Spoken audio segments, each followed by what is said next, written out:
On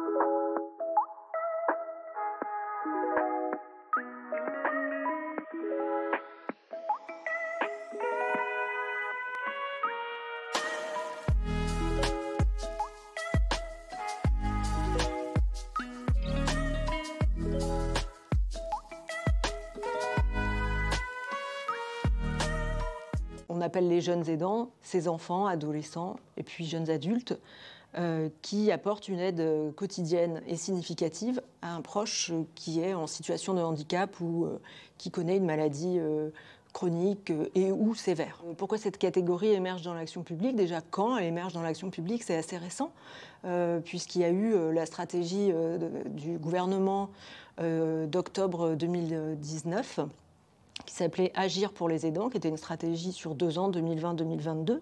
Donc on est sur la fin de cette programmation. Et c'était la première fois que dans le discours public officiel, on parlait des jeunes aidants, puisque dans cette stratégie, il y a une priorité qui concerne les jeunes aidants et qui s'intéresse notamment à leur parcours scolaire.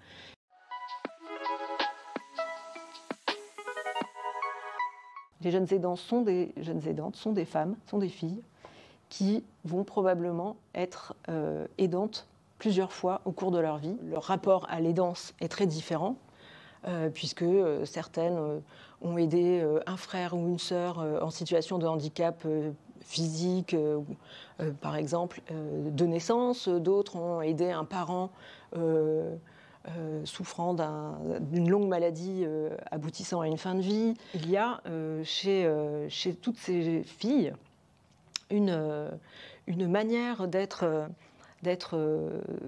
concernées en fait par la question de la prise en charge du handicap, de la maladie et par la question des droits, qui est vraiment flagrante et qui traverse toutes les personnes interrogées, quel que soit leur milieu social. Ce choc en fait avec l'action publique qui concerne leur famille crée en fait chez la plupart de ces jeunes aidantes une posture critique, une conscience politique et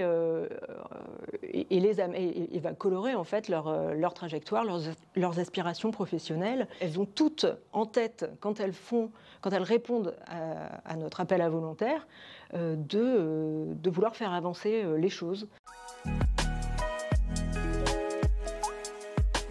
Les jeunes aidants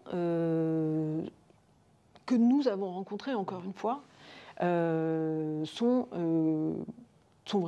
passent complètement sous les radars de tous les métiers éducatifs ou socio-éducatifs. D'un autre côté, il y a des situations comme ça qui glissent, où on s'appuie sur eux sans du tout se poser la question de ce qui est en train de se jouer là, d'un adulte professionnel du care qui s'appuie sur un jeune enfant.